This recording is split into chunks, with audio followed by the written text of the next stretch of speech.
Amém. O Salmo 1, de 1 a 3, diz assim: Bem-aventurado o homem que não anda segundo o conselho dos ímpios, nem se detém no caminho dos pecadores, nem se assenta na roda dos escarnecedores. Antes tem o seu prazer na lei do Senhor, e na sua lei medita de dia e de noite. Pois será como a árvore plantada junto a ribeiros de águas, a qual dá o seu fruto no seu tempo, e as suas folhas não cairão, e tudo quanto fizer prosperará. Há um grande poeta que diz que uma besta não sabe que é uma besta, e é verdade, não é? A gente chama besta de besta, mas a besta não sabe o que é besta.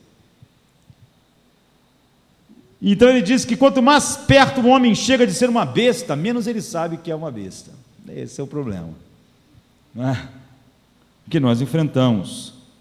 A maioria das pessoas acham e pensam no pecado como um ato solitário. Nós vamos ver que o início desse salmo tem toda a descrição do que é o pecado, e por isso ele é assim, a descrição do que o homem é. Há muitos sentidos que nós, mesmo sendo regenerados, não somos exatamente como Cristo era quando andou no mundo. Nós vamos ser como ele era, perfeito, o homem perfeito. Jesus era homem, 100% homem, mas era 100% homem como Deus quer que o homem seja, a expressão do que Deus é. Nós ainda não somos. Quando nós contemplarmos Cristo, seremos como Ele é, homens ainda, 100% homens. Não é que Jesus nós é que não somos homens como devíamos ser, nós somos menos homens do que o homem devia ser, menos humanos. Ele é a expressão do que o homem deve ser, e um dia nós vamos ser assim, exatamente como Ele é, não na sua divindade, mas na sua humanidade perfeita, que reflete a glória de Deus. Então a maioria das pessoas, elas pensam no pecado como um ato solitário, como atos, ou uma série de atos, ou pensam no pecado como comportamento, mas isso é um pensamento frágil. Deus está dizendo que o pecado não é um ato, simplesmente. O pecado é o resultado de um processo, e é isso que nós queremos ver, sabe? Em 2 Coríntios 10:5 diz: destruindo os conselhos e toda altivez que se levanta contra o conhecimento de Deus, e levando cativo todo entendimento, toda mente à obediência de Cristo. A questão é, em que ponto nós devemos lidar com o pecado? Em que ponto, em que lugar nós devemos lidar com o pecado? Nós gostamos de chamar as pessoas no mundo que fizeram coisas mais terríveis de monstro, não é? Esse cara é um monstro. Pensa aí em alguém que você acha que é um monstro, sei lá, o pior de todos os monstros. A gente fica pensando, sei lá, Hitler, Nero. Hitler nasceu em 30 de abril, num lugar lindo, maravilhoso, sabe? Perto da Baviera, na Áustria. A Áustria é considerada talvez o país mais bonito que existe. Os rios, a floresta, a Áustria é maravilhosa. Nascer na Áustria é tudo o que você queria. Para cada canto que tu olha é um quadro lindo e maravilhoso. Morar na Áustria num lugar feio, o cara tem que ser muito assim, sabe, criativo para achar esse lugar. E ele nasceu perto da Baviera, 60 quilômetros de Salzburgo, à margem do rio Inn, um rio lindo, sabe? Tu só olha para essa paisagem, e realmente nasceu lá, na primavera, na Áustria, perto da Baviera. às margens de um rio lindo, cheio de castelos, parece um conto de fadas aquele lugar. Nasceu um assassino. Você diz, nasceu um monstro. Nós gostamos de falar isso, sabe por quê? Porque quando nós chamamos alguém assim de monstro, nós falamos, nós não somos monstros, nós somos humanos, humano é bom, monstro é mau, esse cara era um monstro. Mas nós sabemos que aquilo que levou ele a fazer tudo o que ele fez, são as coisas que habitam em todos os homens, apesar de se manifestar de maneiras diferentes. O que há de errado com o mundo? Nós temos que encarar o fato de que o problema do mundo não é ambiental. O problema de Hitler não era a Baviera,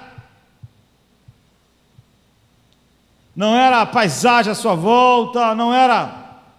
Nós não precisamos de um paraíso.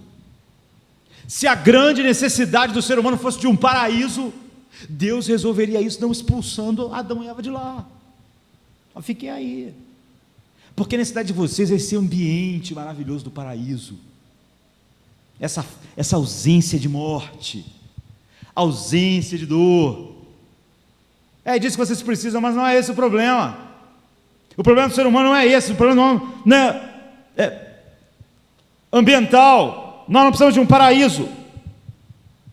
Ter um paraíso não resolveria nada. Cristo viveu num mundo como o nosso, mal como o nosso, cheio de violência como o nosso, com a dor que há no nosso mundo. Ele sentiu sede, ele sentiu fome, ele sentiu dor,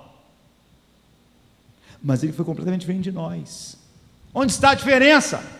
Não no mundo, era dentro.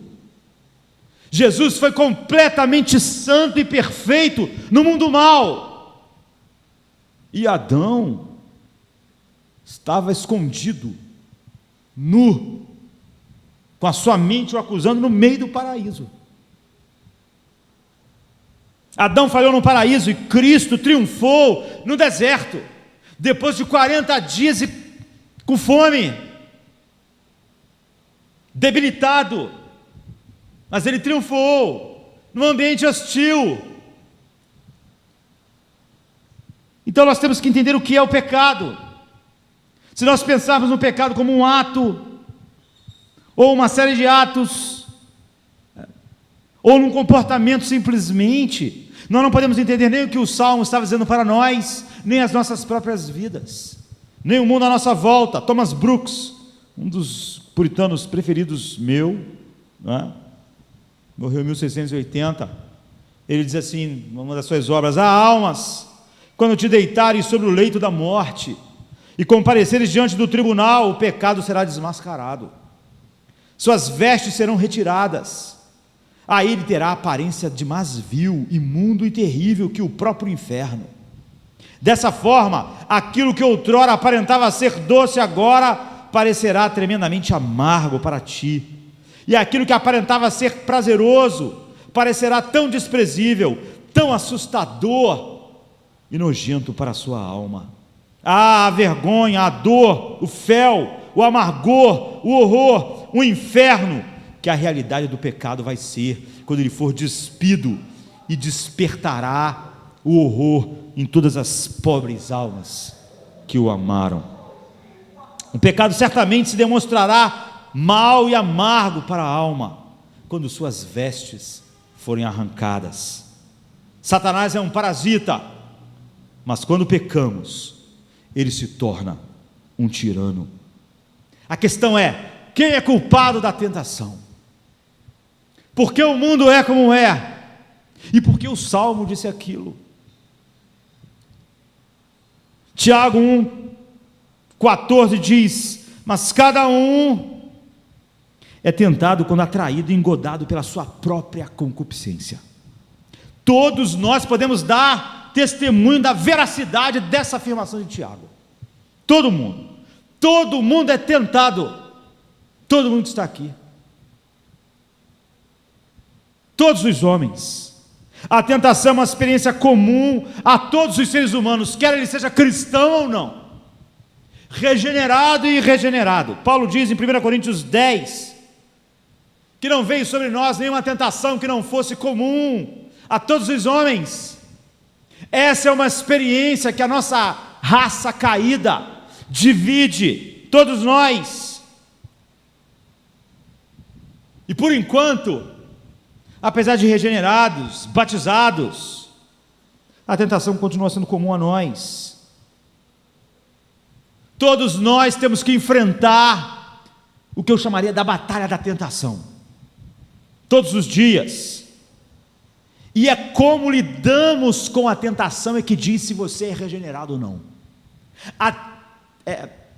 Essa batalha, ela é maravilhosa no sentido de que ela diz quem é quem, sabe? Ela é uma marca da autenticidade da sua regeneração, da nossa fé, ou da falta da fé salvadora. Como você lida com a tentação, como eu lido com a tentação, diz se eu sou filho de Deus ou não, é o que a Bíblia diz. É o normal, é o padrão natural de todos os filhos de Adão, não regenerados, não aceitar a culpa dos seus pecados. Quando eles são tentados, antes de pecar, depois de pecar então, mas quando eles são tentados, é típico do homem colocar a culpa em outras coisas. As criancinhas, quantas vezes eu já tive que confrontar o meu filho mais novo, o Tomazinho, com isso. As criancinhas, a primeira tendência delas, pequenininha, quando faz algo, é logo dizer, não é culpa minha. É a primeira coisa, sabe? Não assumir. Quando nós vamos repreender nossos filhinhos, e ele não pode negar o que fez, ele diz, não foi culpa minha, foi ele que fez isso, foi ele que fez aquilo, e por aí vai. Os homens não aceitam a responsabilidade sobre a sua tentação. É sobre isso que Tiago está dizendo. Está dizendo que cada um é tentado pela sua própria concupiscência. Aceitar a realidade dessa maldade interior. Como nós falamos, o problema não é ambiental, apesar do ambiente ser corrompido. Elas se esquivam, e quando crescem, os adultos não mudam, eles, pelo contrário, refinam essa capacidade. Então, nessa passagem, Tiago está dizendo que como você reage à tentação é um grito, é uma declaração, se você é regenerado ou não, se você é salvo ou não. Então, ele está falando, ele usa verbos, nós somos tentados pela nossa própria concupiscência. Ele já vinha falando a respeito disso. Ele vinha falando que as nossas aflições testam a nossa fé, ou seja, nós sofremos como todos os homens. Não há nada na Bíblia que diz que os filhos de Deus não sofreriam doença, morte, dor, roubo, assassinato, tragédias, acidentes, velhice. Mas Tiago diz, essas aflições, elas são a provação da fé de vocês. Ou seja, como vocês reagem à dor, é a declaração, se vocês são filhos de Deus ou não. E ele estava usando o mesmo verbo, peirazo, e o substantivo, peirasmos. A tribulação é a prova da nossa fé. Ele usa essa palavra para falar sobre tribulação e sofrimento.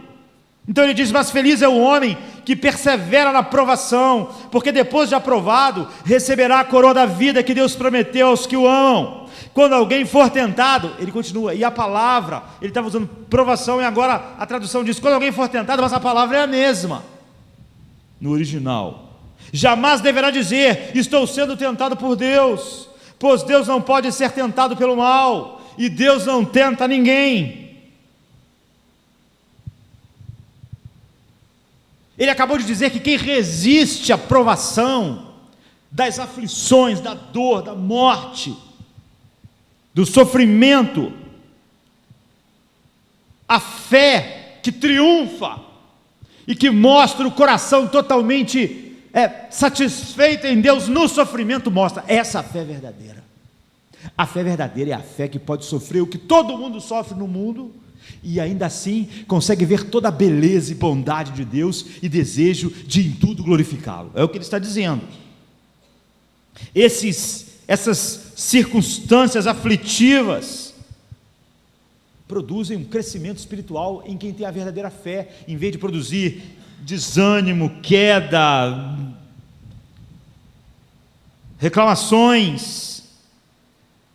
Mas o que ele está dizendo é o seguinte: mas a provação pode se transformar em tentação, sabe? Ou seja, em vez de produzir crescimento espiritual, ela pode se tornar fonte para solicitar e fluir maldades do meu coração. E é assim que nós somos testados, pela provação, sabe? As coisas difíceis que vêm à minha vida me fortalecem, me fazem obedecer a Deus, me fazem me regozijar dele, me desmama do mundo, ou então me faz ficar amargo e mostra que Deus não era o que eu dizia que ele era. Portanto, a provação, ele diz, prova se a sua fé é verdadeira. Quando ela não é verdadeira, você duvida de Deus, você duvida da bondade de Deus, você pensa em desobedecer a Deus para não sofrer, você pensa em escolher o caminho mais fácil, o caminho mais conveniente,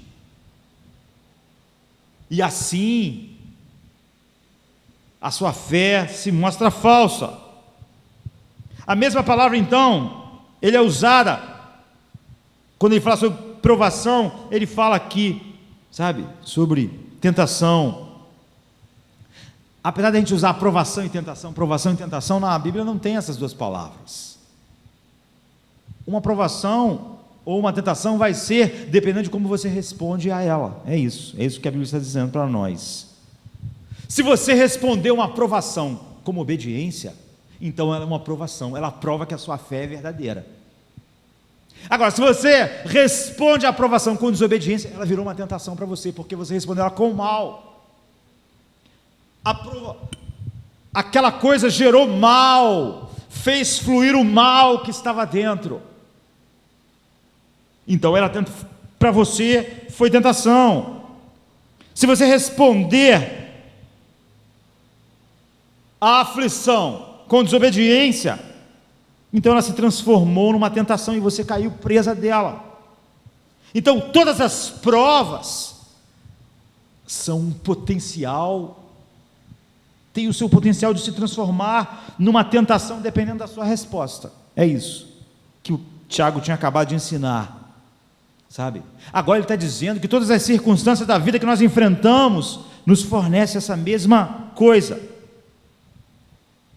Te faz dar uma resposta: vou perseverar, vou obedecer a Deus, ou eu vou ouvir a voz que me diz que há um caminho mais fácil, um caminho mais adequado, quando eu sou o centro e o propósito pelo qual eu estou regendo a minha vida. Então ele está dizendo, agora, se no meio da aprovação você cai em pecado, de quem é a culpa? Ele diz, nunca diga que de Deus sou tentado, porque Deus não pode tentar ninguém, porque Deus não é tentado para o mal. A mesma situação pode ser provação e tentação. Por quê? Você pode dizer, a culpa é de Deus, porque Deus que trouxe as aflições sobre mim, eu caí, mas também a aflição era tão grande, a culpa é das minhas circunstâncias. A culpa é que Deus me criou de uma forma que eu tenho, sei lá, muitos hormônios. Mandou muito hormônio, Deus botou hormônio demais em mim, talvez botou menos hormônio em outro. A culpa é dele, quem que fez o hormônio? Não fui eu. Não, de quem é a culpa? Tiago está dizendo. Se Deus traz sofrimento, se Deus permitiu que alguém morresse que eu amava, que eu ficasse doente, e aí eu desabei, não consegui, de quem é a culpa? Quem deixou essas coisas acontecerem? Quem é o responsável pela provação se tornar uma tentação? Isso é o coração daquilo que Tiago está ensinando. Isso nos mostra o que o salmista estava ensinando lá. É uma coisa essencial, sabe? Para nós. Culpar a Deus é tão antigo quanto o homem. em pecado. Nós sabemos que lá em Gênesis 3, Adão diz: olha, onde é que tu está? Eu escondi, porque quando eu ouvi tua voz, eu fiquei com medo, porque eu estava nu e me escondi. Deus falou assim: quem te disse que você estava nu? Foi a sua consciência pesada. 24 horas atrás, você não tinha uma consciência pesada. Você não tinha algo que acusava você, que mostrava você. Mas agora você tem. Quem lhe disse que você estava nu? Foi sua autoconsciência, que te acusa, e não acontecia antes. Você comeu da árvore que eu ordenei que você não comesse. E ele disse: olha, a mulher que tu me deu, ela me deu. O que ele está dizendo é o seguinte: Deus, vamos. Eu não tive nem ideia desse negócio de mulher, porque eu estava dormindo quando tu criou a mulher. Quando eu vi, eu até me espantei. Não é? O que será isso? Tu criou a mulher. Eu estava ali dormindo. Eu não participei da criação da mulher. Eu não tenho nada a ver com a criação da mulher. Tu fizeste uma mulher. Tu podia ter feito qualquer mulher. Tu podia ter feito uma mulher que não me pegasse do fruto e não me oferecesse. Mas tu fez uma mulher que fez isso. Tu fez o que fez. Aí, quer dizer, nessas circunstâncias, e Eva disse: olha, eu comi por causa da serpente, ela me enganou. Parece até o Tomás. Eu sou tão vítima quanto meu marido, porque eu nem sabia que cobra falava, não é? Nem sabia, até eu fiquei espantada com aquele negócio, bem que eu achei que estava estranho. Eu não fiz cobras conversar, quem fez cobra conversar foi tu. Se tu fizesse a cobra muda, eu não pecava. Mas tu deu essa linguinha para a cobra, ela foi falar comigo. A culpa é colocada em Deus, tem sido assim desde então. As pessoas dizem: Deus me fez com o meu pecado, Deus me fez com as minhas circunstâncias, Deus me colocou numa situação em que eu estou nesse casamento horrível. Eu traí a minha esposa porque Deus me deu uma mulher que não era boa. Meu marido, eu casei com um príncipe e o cara agora é um horror. Como eu sabia que o DNA dele era tão ruim? Deus me deu a minha circunstância, Deus criou a cena, a culpa não é minha. Que coisa terrível culpar Deus, é o que Isaías 63:17 diz. Sabe? Ir tão longe que nós culpamos Deus. Nós culpamos Deus pelas nossas circunstâncias, pela nossa fraqueza, pelas nossas tendências, pelo nosso ambiente, pelos nossos amigos. Nós culpamos nossos parentes, nós culpamos nossas famílias. Os crentes hoje, que têm uma vida espiritual medíocre, eles culpam a igreja. Nós sempre achamos alguém para culpar. Então Tiago diz que ninguém diga quando é tentado: sou tentado por Deus. Isso é uma exortação, ele proíbe: nunca culpe Deus pelo seu pecado, nem pela sua tentação. Há um poeta que diz: tu sabes, falando para Deus, tu me formou com paixões selvagens. Nós gostamos disso, sabe? Essas paixões que eu nasci com elas. Tiago está proibindo esse pensamento. Você não pode pensar isso. Deus não tenta ninguém. Você tem que se humilhar. Você não pode ter no mínimo um pensamento de que Deus possa estar envolvido na sua tentação. Quando alguém for tentado, jamais deve dizer: estou sendo tentado por Deus, pois Deus não pode ser tentado pelo mal, e ninguém tenta. E ele usa então, aqui no 13, sabe, uma palavra forte. Ele está dizendo: na tua batalha no processo que pode levar ao pecado, não é? Ninguém diga que está sendo tentado por Deus. Ninguém diga. Não deixe dizer, não deixe racionalizar: eu estou fazendo isso ou por aquilo. Por causa da circunstância, das pessoas, do mundo, da sociedade. Quando você estiver no caminho da tentação, na beira de ceder ao pecado. Tiago está dizendo, não diga isso, sou tentado por Deus. Sabe? De Deus sou tentado. A preposição aqui é importante, porque em português é tudo igual, mas lá no grego não é. Esse de Deus sou tentado, lá pode ser apo ou upo, e tem diferença no grego. Apo significa afastamento, distância, significa uma relação indireta, e a preposição upo significa agência direta, alguém que faz aquilo diretamente. E a escolha aqui é apo, ou seja, remoto. Não diga que Deus, de maneira indireta, como Adão, tu criou, tu moleque tu me deu, está levando você ao pecado. Tiago usa então a preposição apo, que significa distância, uma relação indireta. Não diga que Deus tem uma relação indireta, porque nós não temos coragem de dizer a Deus diretamente, tu é o culpado. Mas nós falamos, o mundo é o culpado. E quem me colocou no mundo? Essa situação não tinha jeito. E quem me colocou nessa situação? Foi tu, foi Deus.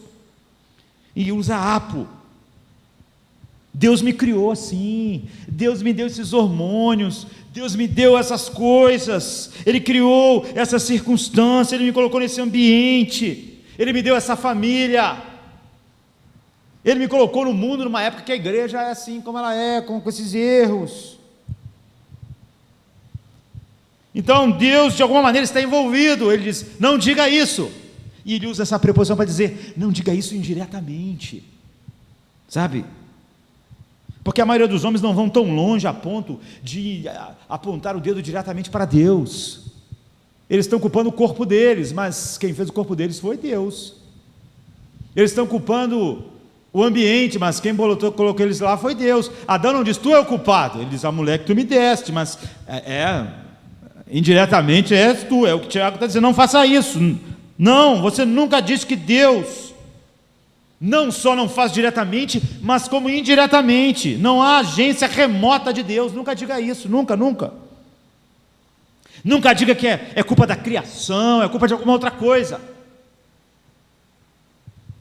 Sabe? Tiago não dá lugar para nenhum fatalismo em relação ao pecado, como o pobre homem que culpa a sua pobreza para ele ser ladrão e desonesto, para não pagar o imposto. Ele culpa. Ou então, o cara bêbado, as pessoas que cometem crime bêbados, é incrível as desculpas que eles... eu estava lendo sobre o cara bêbado, que atropelou um monte de gente, culpou a esposa dele, que nem estava lá no acidente, mas ele queria se desculpar com o juiz. Essa esposa me fez um homem infeliz, aí por causa da minha infelicidade eu bebo, aí por causa de eu bebo eu atropelei as pessoas. É isso. Não faça isso. Não. A culpa não está em nada disso. Tiago está dizendo, não diga. Ou então não diga que você foi pressionado pela sociedade de tal maneira que você conformou o evangelho a ela. Não, você não pode dizer isso. Não culpe suas paixões interiores, não culpe no sentido de que eu estou com essas paixões aqui, não foram, elas estão em mim, eu não sou culpado, elas estão lá. Os homens culpam a Deus por criar suas circunstâncias, pelas paixões selvagens. Deus está dizendo, você não é o efeito, você é a causa do mal. Não é o ambiente, não são as coisas que fizeram você fazer isso, foi você.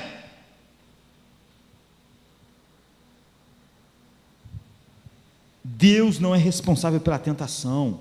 Tiago diz, isso é intolerável. Ele não pode, sabe por quê? Então Tiago explica de maneira maravilhosa. Quando alguém for tentado, jamais deverá dizer, estou sendo tentado por Deus, pois Deus não pode ser tentado pelo mal. E a ninguém tenta. Deus prova, mas Deus não tenta. O diabo tenta. Por quê? Ele começa a explicar. Não diga que você está sendo tentado por Deus de maneira indireta, por causas indiretas. Eu tenho muitos hormônios, e Deus que criou a mulher, Deus que criou os homens. Não diga isso, você não pode dizer isso. No grego diz literalmente: Deus não pode ser tentado pelo mal. Para você tentar alguém, o mal tem que fazer um efeito em você, você tem que gostar do mal. O diabo tenta, porque o diabo ama o mal, e ele quer ver o mal reproduzido no outro. Deus odeia o mal, ele não quer ver o mal. Deus não pode sequer ver o mal. Tiago está dizendo isso. Deus não pode ser tentado pelo mal, então ele não pode tentar, porque só pode tentar quem foi tentado pelo mal. Deus, a ninguém tenta, porque Deus não pode ser tentado pelo mal.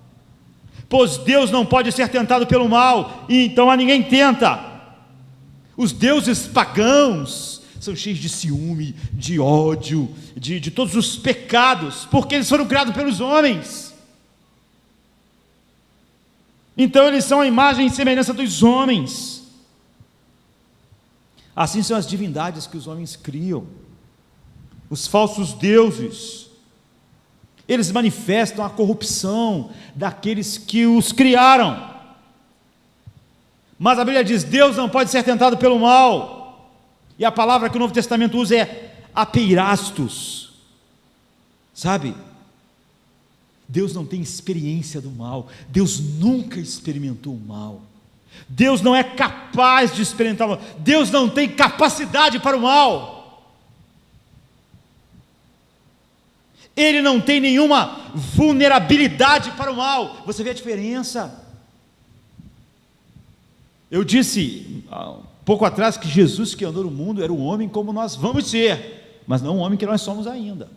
Nós não podemos dizer isso sobre nós, que nós não temos vulnerabilidade para o mal, que nós somos invulneráveis, que o mal,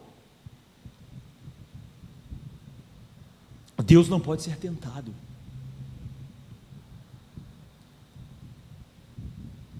Deus, mesmo quando o homem foi provado, mas aquilo só provava que ele era Deus, que ele era santo, que ele jamais pecaria ou sentia qualquer coisa em relação ao mal, a não ser o mais profundo desprezo e nojo, para usar palavras humanas. A palavra mal aqui, sabe, neutra, sem artigo, como Tiago usa, é para o mal de qualquer tipo de natureza. Deus tem repulsa pelo mal, portanto Deus não pode tentar ninguém, porque tentar é querer ver o outro praticar o mal, é ter prazer no mal, de tal maneira que eu quero ver o prazer, eu quero ver o mal sendo feito por outra pessoa. Deus não pode ser tentado pelo mal, e ele não tenta ninguém. O diabo é o tentador, porque ele ama o mal, e quer ver o mal, ele quer ver o mal reproduzido. Deus não pode ser tentado pelo mal. Em Levítico 19:2 diz: o Senhor é santo. Levítico 20:26, o Senhor é santo. Isaías 6, santo, santo, santo. A Bíblia diz: Deus é santo. Bem que Satanás gostaria de ter acesso para vir contra Deus, mas entenda, a natureza de Deus é totalmente estranha ao mal. O mal não tenta a Deus, ele não pode ser tentado, então ele não pode tentar ninguém. Deus é inexpugnável para o mal, sua santidade é eternamente sem mistura, ele é luz e nele não há treva alguma. Então Abacuque diz: tu és tão puro de olhos que não podes nem ver o mal, puro demais para ver o mal, para olhar para a iniquidade.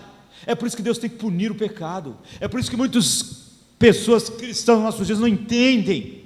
Por que Deus se ira? Deus tem que se irar contra o mal, ele tem que punir o mal. O inferno mostra o valor infinito da santidade de Deus. Para você seduzir alguém, indica que para você tentar alguém, seduzir alguém para o mal, tentar alguém, você tem que ter prazer em ver a pessoa fazer o mal. É isso. Agora, aquele que não conhece o mal, não pode se deliciar com o mal, sendo expresso na vida dos outros, a não ser odiar o mal. Então Deus não pode tentar ninguém, porque Deus não pode agir querendo ver o mal. Quando o Espírito Santo levou Jesus ao deserto, levou para ele ser provado, não é? para ser testada, aquilo que Tiago vinha ensinando. Aquilo só se tornaria em tentação se Jesus pecasse, se levasse ele para o pecado, mas aquilo levou ele a mostrar que ele era o Filho de Deus Santo. A tentação não, a provação prova a veracidade. Foi o que aconteceu. Então os anjos vieram e o serviram. Quando nós oramos, não nos deixe cair em tentação, não é que Deus, então Deus fica deixando nós cair, não. A nossa oração quer dizer o seguinte: não me deixe em nenhuma situação que seja além daquilo que eu possa suportar. Não me deixe passar por um teste. Essa é a oração. E a Bíblia diz que Deus responde a essa oração. Em 1 Coríntios 10, 13, Paulo diz: não haverá tentação. Toda a tentação que nós sofremos é comum a todos os homens, mas Deus é fiel e não permitirá que sejais tentado o quê? Acima do que sereis capaz de suportar, porque com a tentação Ele dará a libertação. Então tudo isso será uma provação para você somente. Então Tiago está dizendo o seguinte: a natureza do mal, a natureza de Deus, é evidência de que Deus não pode ser tentado pelo mal, Ele não pode sentir o mal, e Ele não pode tentar ninguém a fazer o mal. É isso, porque Ele não tem nenhum prazer no pecado, Ele odeia o pecado completamente. A natureza do pecado é totalmente contrária à natureza de Deus. Então Deus não tenta ninguém, porque Ele não pode ser tentado pelo mal. Quando alguém, mesmo no nível humano, um homem, uma mulher, não vou botar uma roupa para tentar, você vê, o mal está em mim e eu quero reproduzir esse mal lá.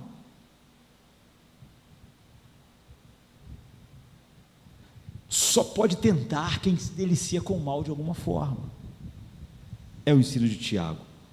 Então ele diz: não diga, Deus não pode ser tentado pelo mal, portanto Deus não pode tentar ninguém, porque tentar é querer levar alguém a fazer o mal. Então ele diz: cada um porém é tentado pela sua própria cobiça, sendo arrastado e seduzido por ela. Mas cada um é tentado, ou literalmente, ecastos. Ele é tentado quando ele é atraído pela sua própria concupiscência, e ele é seduzido. Então, o Tiago começa mais, ele diz: Deus não pode, Deus mais. Essa é a primeira palavra que ele coloca depois. A tentação não vem de Deus, então ela vem de algum lugar. Cada homem, cada um de nós, sem exceção, todos os indivíduos na terra, não há ninguém fora dessa alçada. Todo mundo é tentado. Todo mundo passa pela experiência da tentação. Nós ainda não somos o que vamos ser. Cada um é tentado, e quando seduzido pela sua própria luxúria, arrastado e seduzido, são as palavras que ele usa, são palavras interessantes, são palavras que vêm da caça. As duas palavras, a primeira vem da caça, sabe, fala de armadilha, como uma isca. Eucome significa ser atraído por uma força interior, entende? Você não é atraído por algo exterior, é algo dentro que clama por alguma coisa.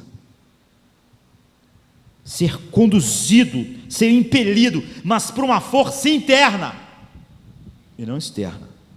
O segundo termo, traduzido por seduzido, é uma outra palavra, mas que quer dizer a mesma coisa.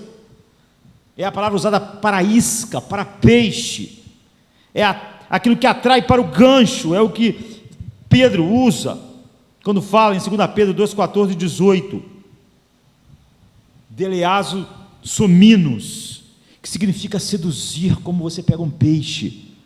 O problema é esse, ele está dizendo, cada pessoa é tentada, não é? Quando a isca atrai ela, é por isso que Deus não pode ser tentado, porque o mal não é isca para Deus. Pela sua própria luxúria, Pensa então na imagem, pensa na imagem que Tiago está colocando. Pense em como o pecado é descrito como um processo e não simplesmente como um ato. Os animais, como os peixes, são atraídos para a isca, porque parece gostoso para ele, parece atraente, parece convidativo. É a isca. O que é? Dentro de nós acontece o que nós podemos chamar de prazer antecipado. Não é assim quando você olha para o pudim? Você tem um prazer antecipado, você não comeu o pudim ainda, mas algo dentro de você antecipa o gosto do pudim. Você gosta disso, não é? É isso que ele está dizendo. É algo interno. O problema não é o pudim. Se fosse um vômito, você ia dizer, não sou tentado, não é? Que nojo. É isso, você vê? O problema é dentro, não é o fora. O problema é que quando você olhou o pudim, algo dentro antecipou o prazer. É isso. Algo que promete uma indulgência saborosa, algo satisfatório, promete um prazer, promete uma diversão, uma recompensa. É isso que Deus não sente. Deus não pode ser tentado pelo mal. Deus odeia o mal. Agora, o que faz isso? O que significa isso? De quem é a culpa? O que nos leva para a isca? É Deus? Não. Não. É Satanás? Não. Não é Satanás. Satanás não nos leva para a isca. Ele pode botar a isca. Isso que nos leva para a isca, a Bíblia está dizendo, é interno. É a antecipação. É o desejo. Não são os demônios. Não são os homens, não é o ambiente. O que nos puxa para a armadilha, Tiago diz, é a luxúria, é o desejo interno, é o desejo pelo mal. Será que você percebe? Pela sua própria concupiscência, sua própria. Tiago enfatiza isso, Ele não usa isso de uma maneira genérica, ele está dizendo que cada pessoa é tentado pela sua própria concupiscência, no sentido, cada indivíduo é castus, cada indivíduo, por uma inclinação particular, que é só daquela pessoa. Ou seja, nossas inclinações pecaminosas não são exatamente iguais em todos nós. Entende isso? Então o cara, ele é, sei lá, tentado pelo homossexualismo, algo que me repele, não sou tentado por outras coisas. O outro é tentado, cada um é tentado pela sua própria, não é exatamente igual a maneira com que essas coisas operam em nós, mas há uma isca para todos. O cara pensa, não, homossexualismo não, meu negócio é mulher. Você pensa, os dois são pecadores, não é? Mas cada um é tentado pela sua própria concupiscência, ela não é exatamente igual.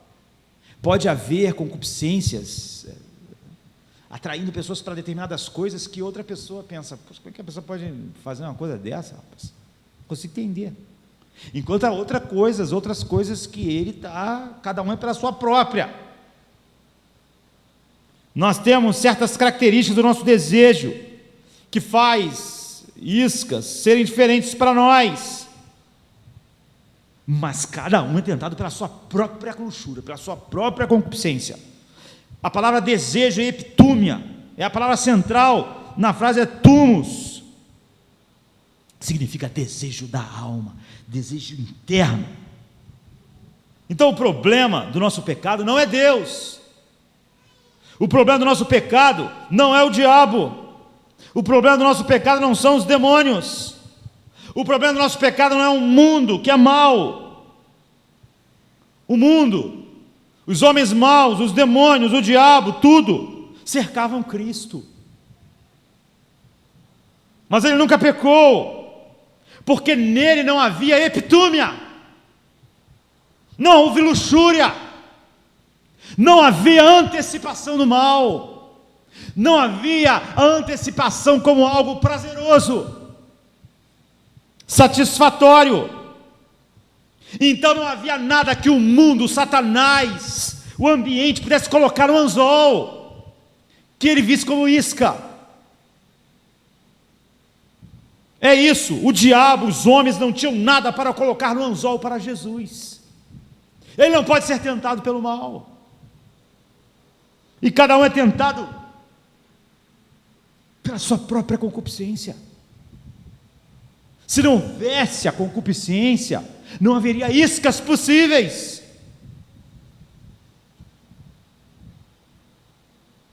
E cada um, então, homens têm desejos peculiares, apesar de todos serem pecadores.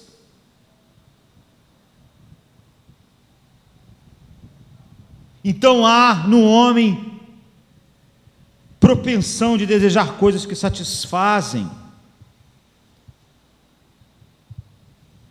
E ele ainda é atraído, mesmo ao regenerado, que é diferente, e nós podemos pensar nisso num outro dia, mas não é o assunto hoje, para coisas que estão fora da vontade de Deus.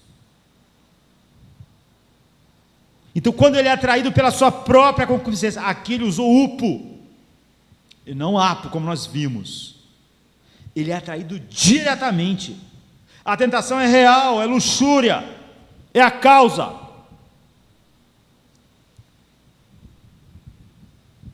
Como um pensador disse, nós encontramos o inimigo, e o inimigo somos nós. Agora há o problema, sabe? Nós temos um inimigo interno, é a paixão, é o desejo de satisfazer coisas que são completamente contrárias àquilo que Deus é.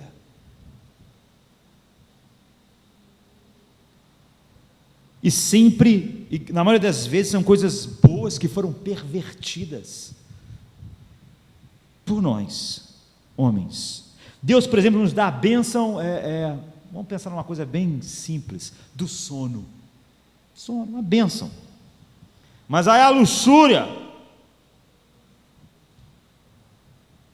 faz o sono virar uma tentação, sabe? De nós sermos preguiçosos e indolentes e viver dormindo.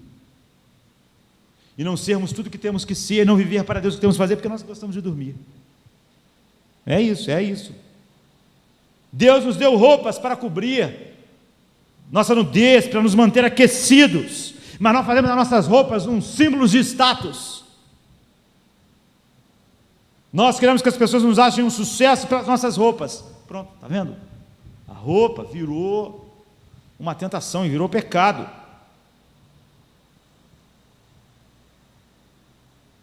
Ficamos satisfeitos das pessoas nos verem com determinadas roupas. É maravilhoso, Deus nos deu o dom do abrigo, sabe? Nossas casas, para termos intimidade com a nossa família, para criarmos nossos filhos, para estarmos abrigados, para podermos viver uma relação com aquelas pessoas ali, com nossos esposos, nossos filhos, de intimidade, mas nós transformamos isso num símbolo de status, e nós achamos que somos grandes coisas, porque a nossa casa, sei lá, é mais bonita do que a do outro lá. É isso. Não há nada de errado com essas coisas em si, não há nada de errado com a comida, mas nós nos tornamos gulosos, e o mundo vive uma epidemia de obesidade, porque comer agora não é mais aquilo que Deus propôs para nós. Não há nada de errado em querer que nossas necessidades sejam supridas, mas quando nós pervertemos elas, o sexo é um dom de Deus, mas quando nós achamos que podemos procurar ele além da vontade de Deus, então Tiago está dizendo para nós, nós não precisamos de Satanás, nós não precisamos dos demônios, nós não precisamos do mundo. Tudo que nós precisamos é uma paixão dentro de nós, que se move em direção aos anzóis. e transforma até as coisas boas em anzóis. A paixão é a raiz da perversão, dos dons bons que Deus nos deu, a natureza do mal. Diz que Deus não pode ser tentado pelo mal, e não pode tentar ninguém, exatamente por isso. Mas em segundo lugar, diz que em nós, está a fonte do problema. Em terceiro lugar, para nós vermos o porquê aquele salmo começa daquele jeito, nesses últimos minutos, Tiago quer continuar mostrando para nós que Deus não é a fonte da luxúria. Ele identificou a luxúria, é no coração de vocês, é no centro de vocês.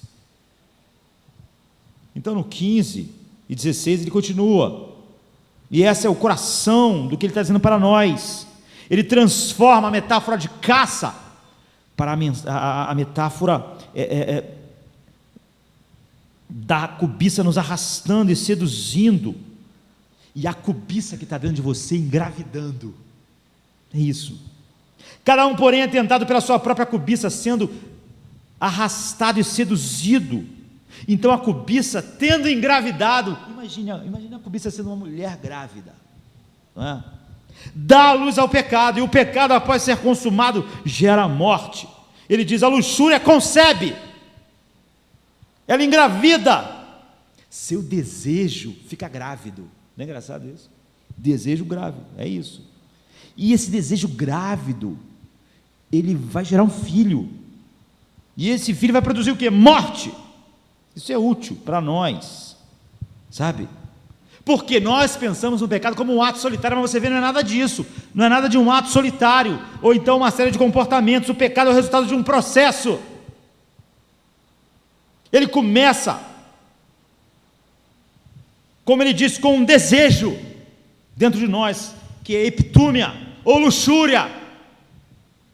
Deus não pode ser tentado pelo mal. A natureza de Deus é completamente, odeia completamente o mal, o pecado. Começa com desejo. Então ligue desejo, tocando as emoções, é isso que ele está dizendo. O desejo está relacionado à emoção. O pecado começa com um sentimento. Deus não pode ter esse sentimento. O pecado começa com um sentimento, ele começa com uma sensação que quer ser satisfeita, quer adquirir algo novo, algo melhor, algo maior, algo que é pendurado na minha frente. Você passa numa loja e vê uma joia, você passa numa loja e vê um carro, você passa num shopping e vê alguma coisa, você está em qualquer lugar e alguma coisa passa na sua frente, e isso atinge as suas emoções. É o que ele está dizendo. O processo começou, sabe? O pecado começa com um desejo. Dentro de vocês é a luxúria. Ele diz: não demônios, não o mundo, não o ambiente de vocês, vocês. Um desejo, uma emoção. E a segunda coisa é o quê? É o engano. Junto com o engano, pense na mente humana. É isso que ele está dizendo, sabe? Quando você tem esse desejo, em seguida sua mente é enganada pelo desejo. Sempre a mente é escrava do desejo. É por isso que é quase inútil discutir com alguém quando está querendo justificar o seu pecado, porque não é a pessoa não partiu da mente e agora está justificando. Não, primeiro vem o desejo, depois o desejo engana a mente, e a mente começa a justificar e racionalizar o direito que você tem. Eu tenho que ser feliz, porque eu sou infeliz, eu tenho que ter essa relação, porque eu preciso ser feliz. A mente agora já está justificando o desejo. Esse é o processo, esse é o padrão inevitável. Mas cada um é tentado quando atraído, engodado, enganado. O sentimento começa a enganar a mente. O gancho, a isca, a armadilha é suspensa, e engana o intelecto. O intelecto então começa a dizer: eu tenho que ter isso, eu não vou ser feliz sem isso, eu não vou ser completo, eu não estou aproveitando a vida. É isso que vai suprir minha necessidade, isso vai me fazer feliz. Então o desejo, a emoção engana a mente, e agora eu acho que aquilo é um direito meu, tem que ter aquilo. Você acredita que aquilo é lindo, você acredita que aquilo vai cumprir e realizar e suprir a sua necessidade interna, que vai dar o que você quer. Quando isso acontece, Tiago diz: a luxúria fica grávida. Você engravidou a luxúria, ficou grávida, sabe? Quando a mente, as emoções foram tocadas, a mente enganada, e você chegou à conclusão: tem que ter isso, pronto, a luxúria engravidou. Isso ocorre na vontade agora. Você passou da emoção para a mente, e agora a sua mente está brincando na antecipação daquilo. A sua mente já concluiu, e agora a sua vontade está formando um projeto. Quando a sua vontade começa a formar o projeto, Tiago diz: sua luxúria ficou grávida. Em seguida, não é? Ficou grávida. Sulambano significa engravidar mesmo. A luxúria, a cobiça, por assim dizer. A olhar, estava pendurado lá no anzol, ela engravida. E nós sabemos o que acontece quando alguém engravida, que já vai nascer. É isso. É o que acontece. Está no ventre. A emoção deseja algo gratificante que é errado, em seguida ela move para a mente, e então a luxúria fica grávida, o pecado é concebido. Então a quarta coisa é o ato, é a desobediência. O pecado nasceu. Você vê, o pecado não é um ato, é um processo. Então nasceu um monstro. Aqui nós podemos dizer isso. Veio à luz um monstro. Então uma criança nasceu aqui, o pecado nasceu. Desse processo, é como o processo de uma mulher mesmo. É por isso que Tiago usa essa expressão toda aqui. É assim, um homem e uma mulher, com emoções, decidem fazer algo, querem ter um filho, então eles concebem uma criança, então essa criança vai nascer, é a mesma coisa, assim é com o pecado. Você não pode dizer: de repente acordei de manhã e nasceu um filho. Não, não, a gravidez é um processo, até surgir uma criança aconteceu muitas coisas, sentimento, desejos, é isso, o Tiago está dizendo, é a mesma coisa, o pecado é um processo. Ele é concebido inicialmente na mente por causa das emoções. Ele é justificado. Então, traz à luz. Ticto é a palavra aqui.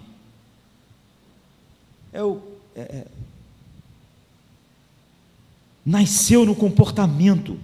Aquela emoção inicial que foi justificada pela mente, que começou a tocar a vontade, que foi concebida, que fez a mente racionalizar, se transformou num ato. É isso. Agora, como é que nós temos que lidar com o pecado então, para encerrarmos? Você vê, não adianta lidar com atos. Por que o Salmo começa: bem-aventurado o homem que não anda segundo o conselho dos ímpios, nem se detém no caminho dos pecadores, nem se assenta na roda dos escarnecedores. As pessoas pensam: não, eu posso fazer tudo isso e não pecar. Essa pessoa não entende, ela não consegue entender.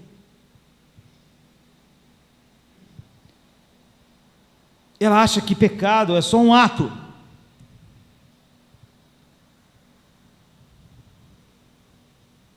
Ela não vê o pecado como a Bíblia descreve, todo esse processo no qual é impossível para Deus.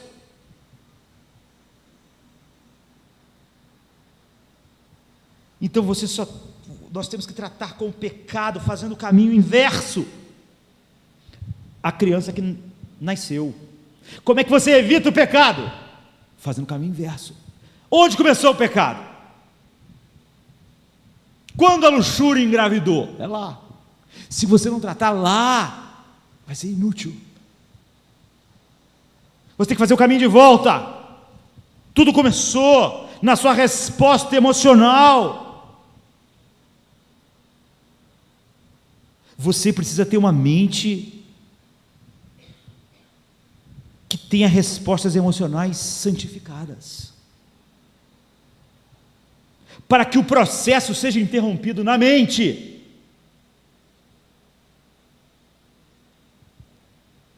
Na emoção, antes que o pecado seja concebido, antes que engravide a luxúria com o pecado, antes que a criança concebida seja concebida, senão ela vai nascer, a criança tem que sair.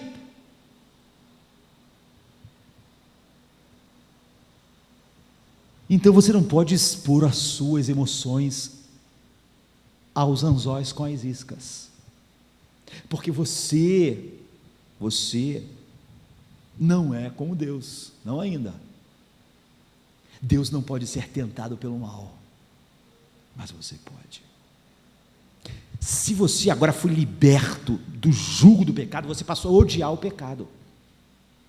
Você não é mais escravo, mas ainda existe luxúria em você. É o que a Bíblia diz. Tudo que a sociedade faz à nossa volta é trabalhar com as nossas emoções. Todas as coisas, todos os filmes, livros, músicas, vestuário, turismo, é uma fachada para nos seduzir. Se conquistar a sua emoção, te conquistou. É isso. É assim que é publicidade. O cara vende um carro, mas o cara não fala, olha, esse motor, o pistão é bom, porque isso não mexe com essa emoção.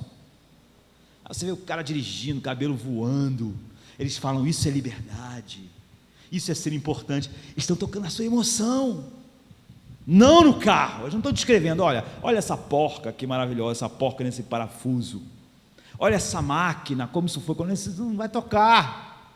Não era assim? Propaganda de cigarro, quando eu era criança, hoje não tem mais. Era um cara andando de cavalo, isto é Marlboro. Poxa, você se sentiu o verdadeiro cowboy. A propaganda não está falando sobre cigarro, está falando sobre emoção. Porque se tocar a emoção, começa o processo. A mente começa a justificar, a luxúria vai conceber. É assim, o homem é esperto, o homem sabe. É assim que eles vendem qualquer coisa.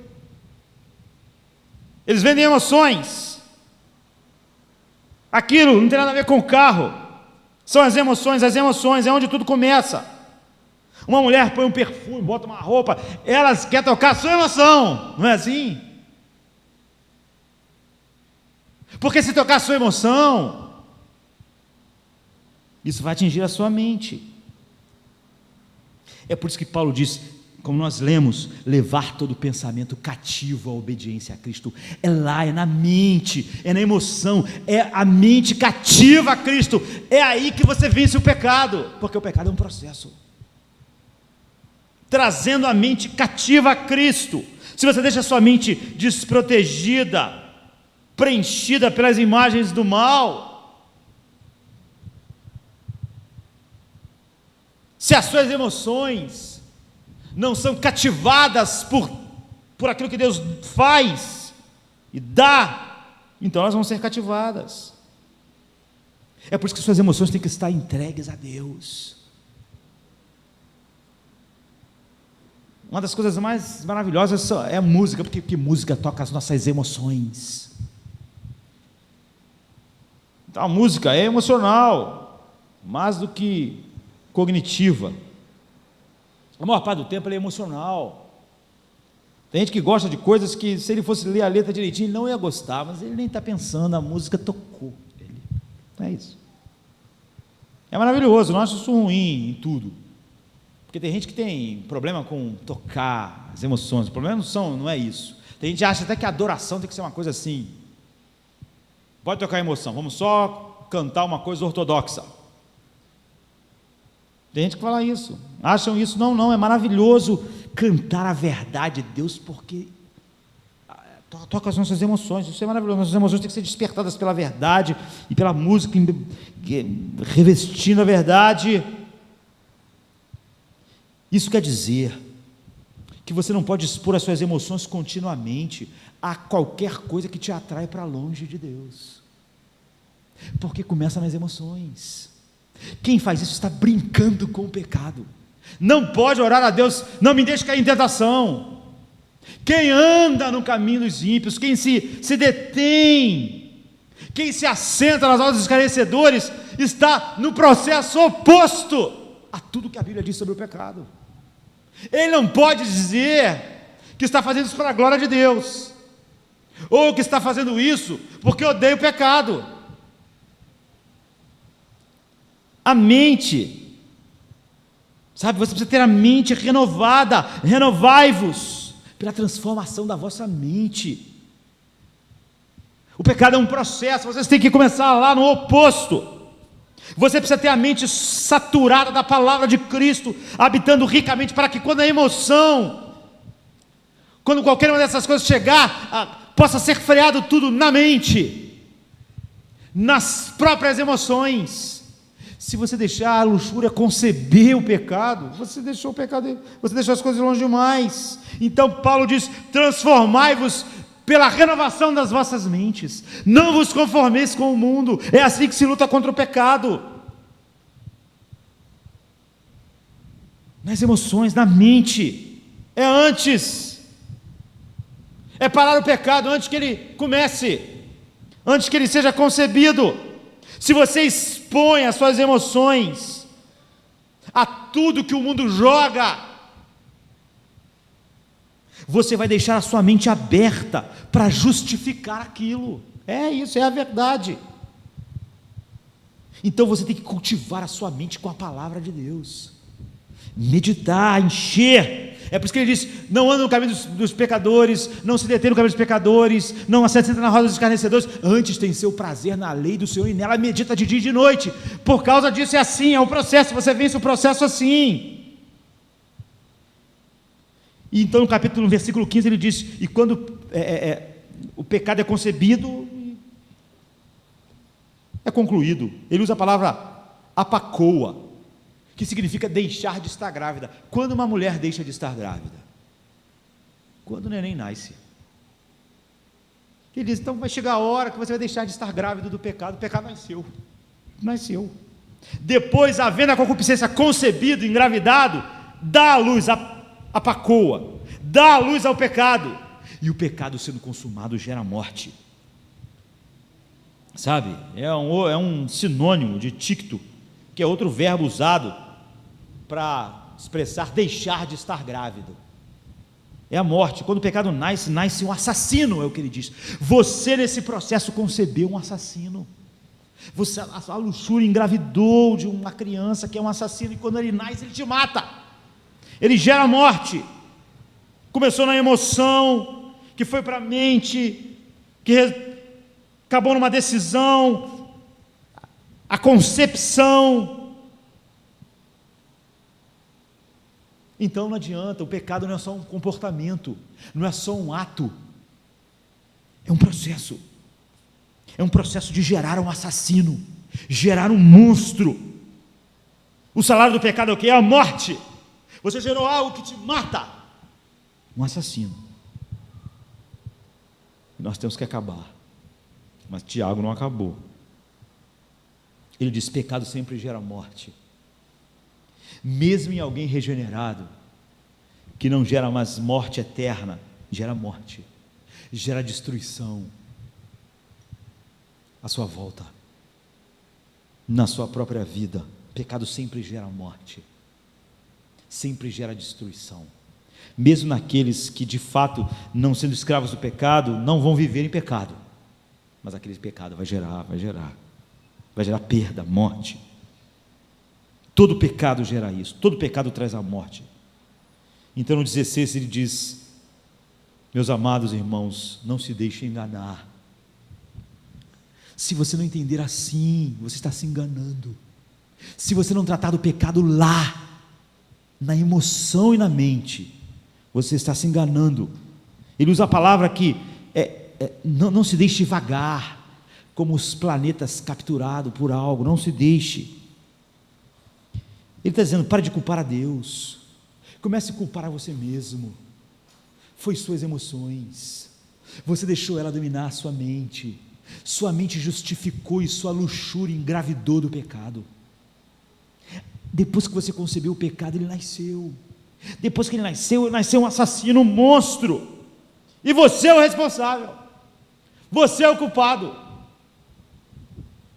Você fez isso. Você não pode expor a sua emoção a tudo que atrai você para longe de Deus. Você não pode deixar a sua mente se tornar um refém dessas coisas para justificá-las. Você tem que saber que essa é a realidade e não ser enganado por isso. Se você não lidar com o pecado nesse nível, no início, você já perdeu. Porque Deus não pode ser tentado pelo mal, mas você pode. Preenche então sua mente com as coisas de Deus, de modo que a sua mente possa não se acasalar com a sua luxúria para conceber o pecado. Acasalar ficou estranho, né? Não pode, que a sua mente não tenha relações sexuais com a sua luxúria, para que a luxúria não fique grávida do pecado. Porque se ela ficar grávida do pecado, o pecado vai nascer. Você tem que cortar lá esta relação. Se um homem e uma mulher não tem uma relação, não vai ter neném. É isso, é assim que você vai tratar o pecado. Suas emoções, se são controladas pela isca, vão controlar a sua mente, que vai engravidar a luxúria e vai conceber o pecado.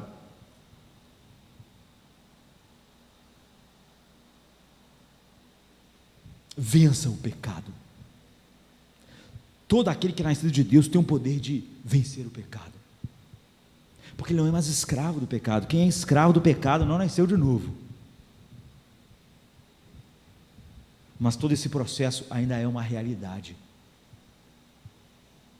Portanto, a Bíblia diz: vocês devem orar, devem vigiar, devem se alimentar, porque o que é prova pode virar tentação. Aí você vai dizer assim: pastor, mas e as iscas que estão no mundo? Quando nada disso acontece, todas essas iscas são só provas, elas só provam a minha comunhão com Deus, o meu amor a Deus crescendo a cada dia. Provação e tentação, uma provação só vira tentação quando esse processo se desencadeou. Jesus podia ser provado, mas ele não podia ser tentado pelo mal. Você então, com todas as provações da vida, quer sejam as aflições que ele falou antes, ou aqui as coisas que não são difíceis, mas prazerosas, que viram tentação, deve ser assim. E ele termina dizendo: toda boa dádiva e todo dom perfeito vem do alto, descendo do Pai das luzes, que não muda. A natureza de Deus aqui está em contexto. Ninguém pode culpar a Deus pelo pecado, mas toda boa dádiva vem dele. Isso é o antídoto que ele está dando, como salmista. Antes medita de dia e de noite. A natureza de Deus produz tudo que é bom. Muitas pessoas usam esse texto para falar sobre outra coisa, mas esse é o contexto. Tudo que vem de Deus é bom, e é porque você não está de olho em tudo que é bom, que flui de Deus, que as iscas estão te atraindo. Se encha disso. Deus está derramando tudo que é bom. O lado positivo é que Deus não pode ser tentado pelo mal. Ele é bom, e tudo que ele produz é bom. Tudo que vem dele vem para levar você para a santidade, para vencer o pecado. Quando você está com a sua mente e emoções cheias dessa bondade de Deus, as iscas perdem o poder.